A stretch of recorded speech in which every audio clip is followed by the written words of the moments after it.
Welcome to 101 East. I'm Steve Chow. What you see all around me are fields upon fields of poppy.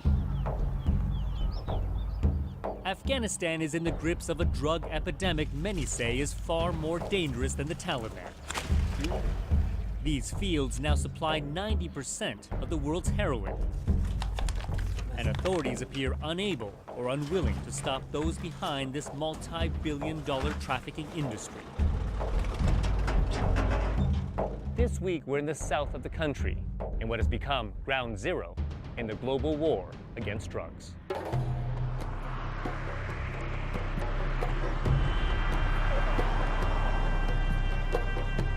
Afghanistan, once the ancient gateway between the East and the West.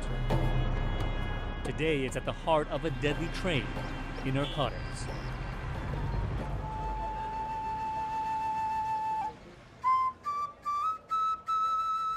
Under a bridge in the capital of Kabul, we witness the human toll illicit drugs are having on the country. It's a scene of abject misery.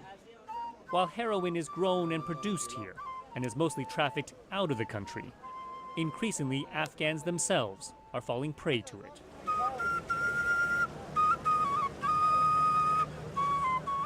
Latest studies estimate there are now 2.9 million drug users in Afghanistan, the highest per capita in the world.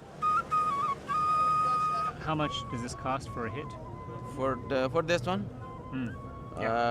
50 rupiah. 50, yeah. That's just 50 cents a gram. I'm really sad why I'm here because... Kareem Kambari's story is like many here. He turned to drugs after being unable to find a job. I speak 4 different languages, Danish, English, Greek, a little bit Germans, but, it's nothing.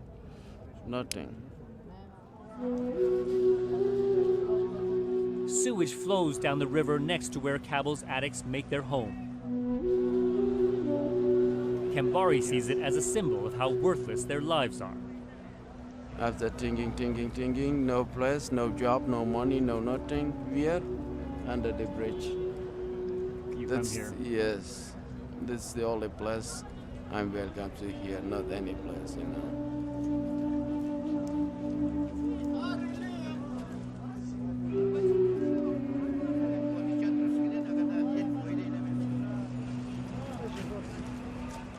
But there is one woman attempting to rid her country of this addiction. Layla Haidari devotes her life trying to persuade people to give up drugs. She spends hours a day here, counseling, and at times, keeping the peace.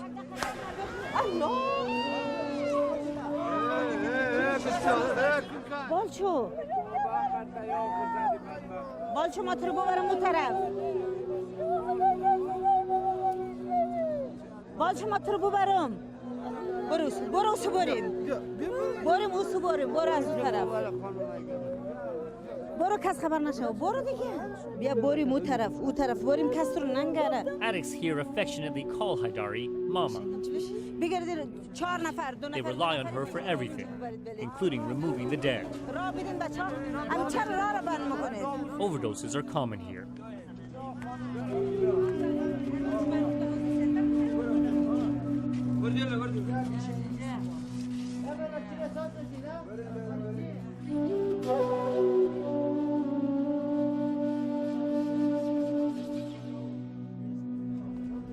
What happened to her, Mama? Could be several reasons. It's filthy down there, and people get all kinds of diseases. They also die of the cold and of overdoses. It's just not fit for humans to live there. What do you do now with these 2 bodies? I've just called the police to take them away. We're not authorized to bury bodies, so we have to wait on the authorities. It often takes a while. Few dare to go under the bridge, but Mama fearlessly wades into the crowds. Well, it's just a crush of people down here. There's probably about 1,000 under this overpass, and the smells are just assailing. It's a mix of human feces and garbage, and Mama comes here all the time.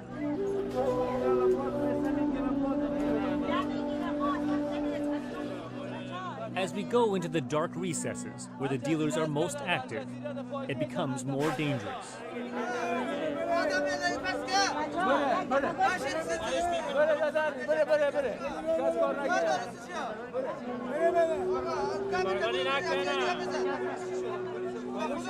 Outside the shot of the camera are men who have just drawn knives. Our cameraman is told to stop filming.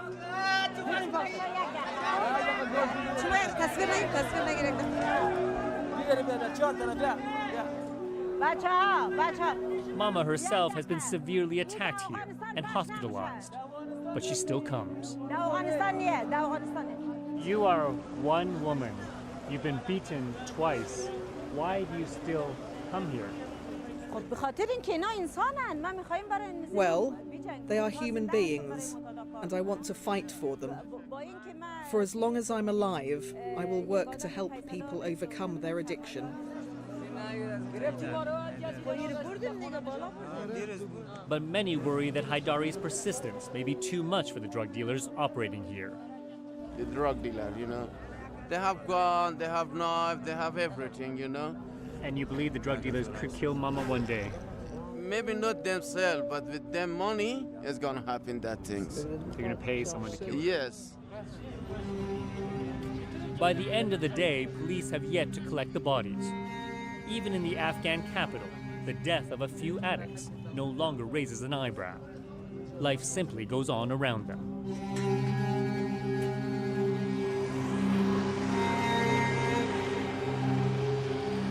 From Kabul, we head south to Kandahar, to the source of all this misery. It's in the countryside that most of the opium poppy, the plant that produces heroin, is grown. In 2014, farmers here cultivated a record 224,000 hectares of poppy. We've come back this spring to gauge whether this year is going to bring yet another record harvest.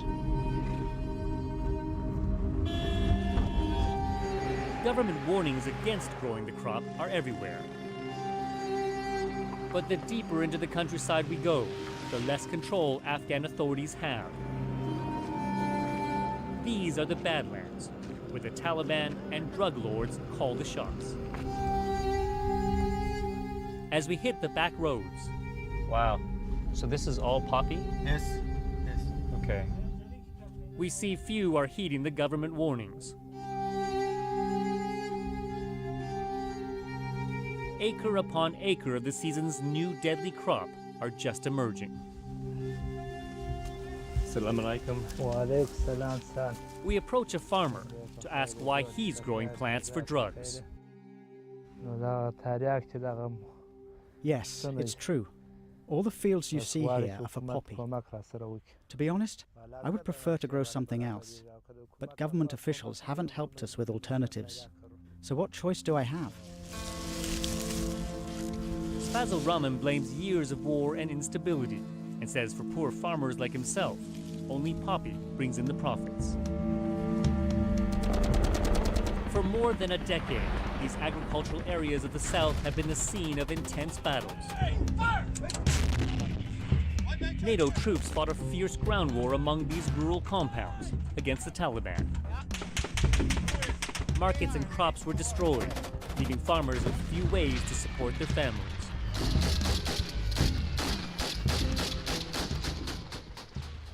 So you're saying life is better now that most of the fighting has stopped? Today, the NATO troops are gone. What's been left behind in his area, says Rahman, is an uneasy truce between the Afghan government and the Taliban.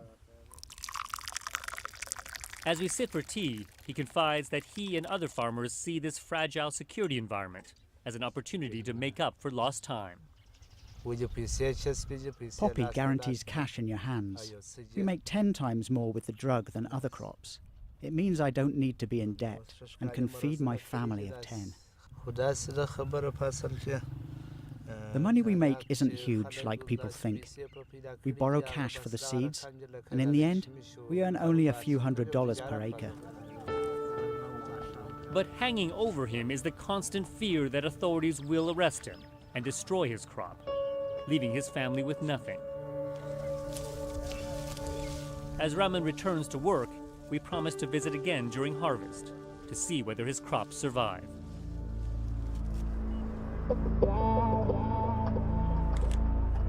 At a military base 10 kilometers away, we meet up with Nasrullah Khan, one of the local police commanders in charge of counter-narcotics. He's invited us to follow him and his men as they hunt for poppy fields. His squad is a ragtag bunch of regular cops, reassigned just for the day to drug duty. For years, Khan was responsible for maintaining security on the highways and was only recently tasked to tackle the drug problem. Needless to say, in the fight against drugs, the police feel outmatched and outgunned. I'm keenly aware how powerful the drug mafia is.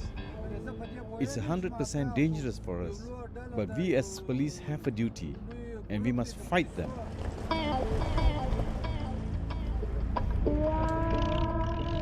The team zeroes in on some fields and gets to work quickly.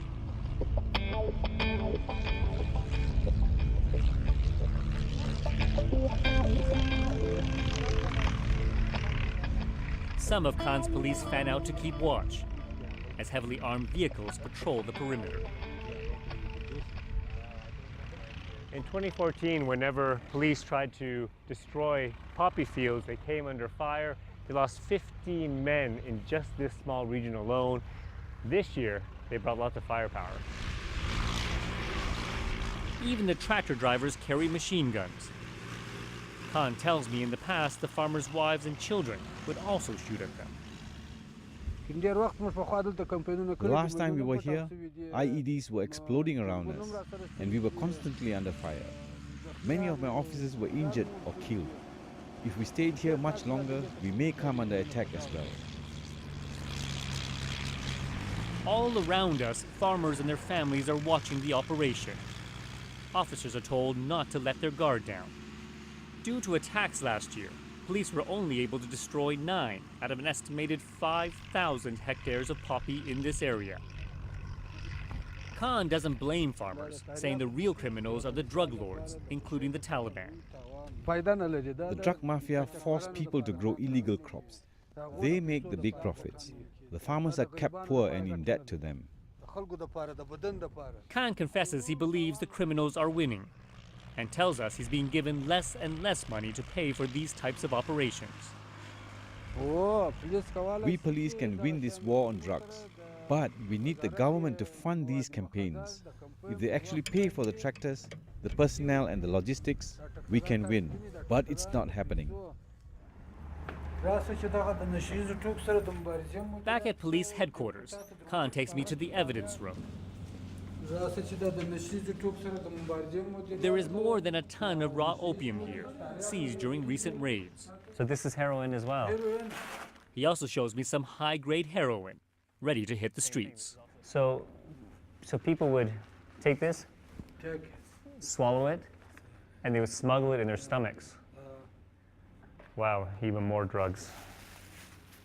Well, this is very interesting. This box here says it used to contain high explosive fragmentation grenades from the US. So someone's gotten hold of these boxes and instead of ammunition, they're now carrying drugs. The deputy says often the Taliban trades drugs for weapons. There are millions of dollars worth of narcotics here, but Khan says it's only a tiny fraction of how much his force used to catch. Back in the capital, there are others struggling against the drug trade. After months of negotiation, we've been granted exclusive access to a secret government facility. No cameras have ever been allowed in. This is where high-level drug traffickers are supposed to face justice. These men have just been picked up for trafficking 37 kilos of heroin, a haul worth millions.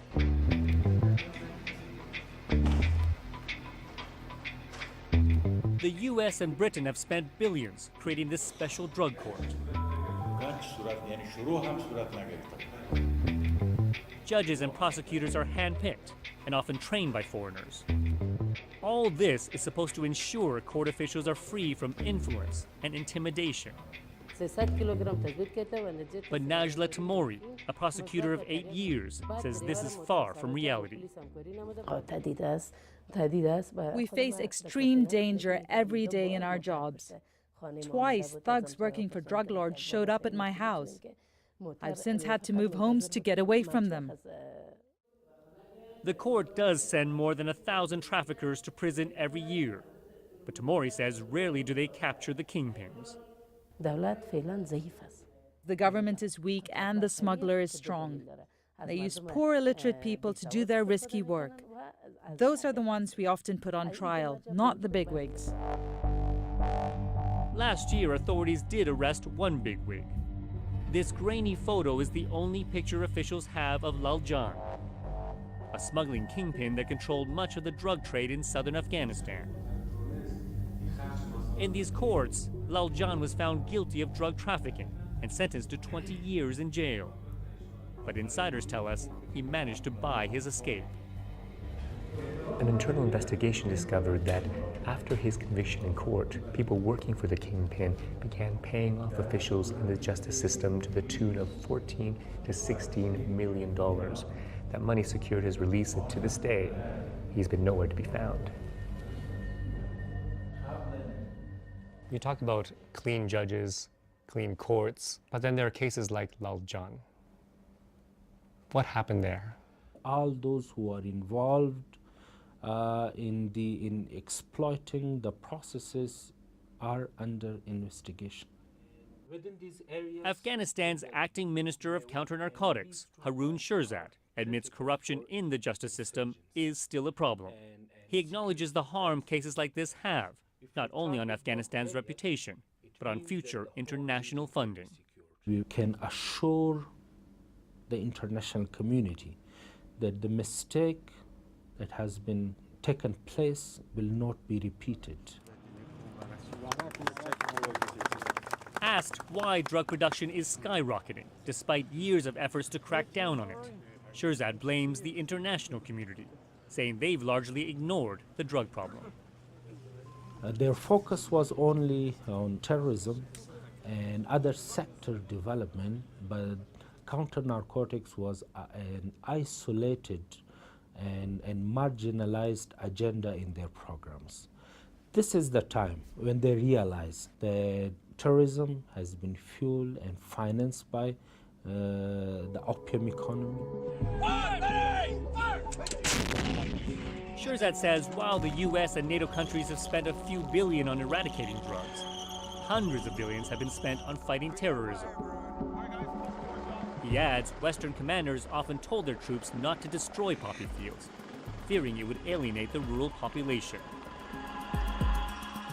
As a result, since the US invasion, drug production has exploded to 35 times what it was in 2001. UN officials, though, argue the Afghan government is equally at fault. Last September, Afghanistan welcomed in a new president, Ashraf Ghani. Hopes were high that in his opening remarks, Ghani would list eradicating drugs as a key government goal. It was not to be. Afghanistan is having 22 national priorities, but counter-narcotics is none of them. If there is a strong political will for counter-narcotics, I'm very much optimistic. If, God forbid, there is no strong political will, then I'm not optimistic. The seeming disregard for the issue is making criminals bolder.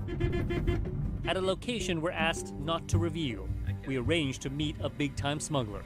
There he is, right? Yeah, there he is. It's taken months of working contacts in Afghanistan's criminal underworld to get this meeting. The smuggler has agreed to show us his operation.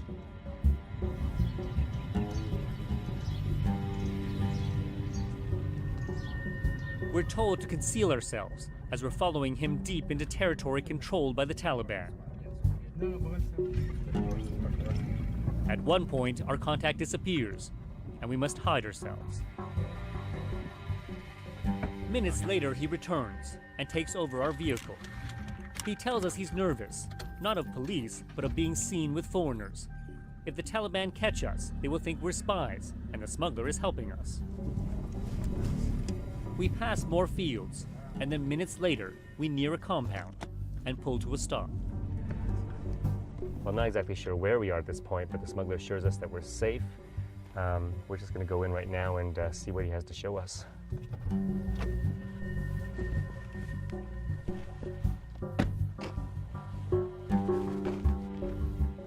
The compound looks like thousands in rural Afghanistan, Assalamu alaikum. but this one conceals a dangerous stash. Jodi Paher. As we go inside, the smuggler's assistant is already moving the drugs. Well, this smuggler certainly has a lot of opium. Look at all these bags, bags upon bags of opium. He was hiding it in this place here. It's quite interesting. He's been obviously using these bricks to stack up this hole so that when someone tries to perhaps look for the opium, they can't find it. He's opened it up for us to show us exactly how this is all done. How much do you make every year from smuggling drugs? In a year, our gang can make $400,000 to $600,000. It depends, of course, on the business environment, but I'd say that's roughly our haul. Do you think the government will ever be able to stop smugglers like yourself? No, they'll never stop us. You see, we've tasted the profits, so we'll never let go. Yes, sometimes they try and raid us, but we have lots of drug labs and places to hide the goods. The border is also very porous, so there's no way to stop the flow. The trafficker says drugs take a number of routes out of the country, with handlers moving it through neighboring nations to destinations in Asia, Russia, Europe, and increasingly, the US. This is 1 month? While the smuggler is armed, he says it's the Taliban in his area that protects the drugs. These guys never touch the stuff, but they do guard our poppy fields. In return, we pay them a tax of around 10%. If any police come, they'll take them on. Really, I say to you, if there is no Taliban, there'd be no poppy. Our smuggler is getting edgier, as he fears the Taliban could be close.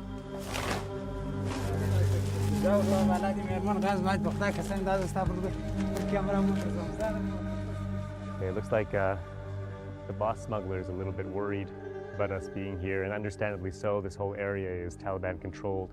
He's taken out that door, and I think we'll probably have to leave soon too. Yeah, he's telling me to go.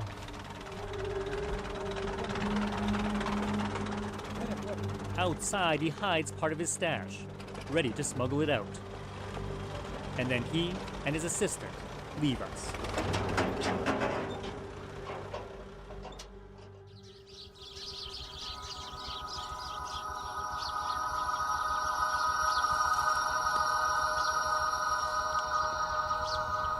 Several weeks later, and the poppies in Kandahar are in bloom. It's harvest time. People have come from across the country to work the fields. In a nation rife with unemployment, the UN estimates the illegal industry gives 400,000 people jobs. Over a course of 4 to 5 weeks, more than 6,000 tons of opium will be harvested. And in these fields, it's being done in plain sight of an Afghan military base. Assalamu alaikum. It's good to see you again. As for farmer Fazl Rahman, his fields have survived. So it looks like a good crop. Yes, take a look. The small bulbs are 10 days away from being ready. The bigger ones are just 5 days from harvest. They're all in good condition, so we can expect a bumper crop. Then Rahman lets us in on a secret. Police destroyed some poppy fields nearby, but they never came here. Why? That's because we paid them a few $100s per hectare to leave them alone.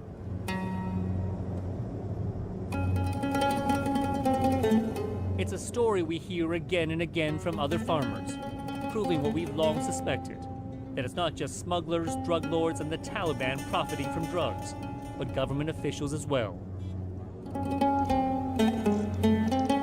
a nation where corruption is rampant and virtually every side in the battle is on the take, one can't help but question Afghanistan's ability and willingness to stem the tide of drugs.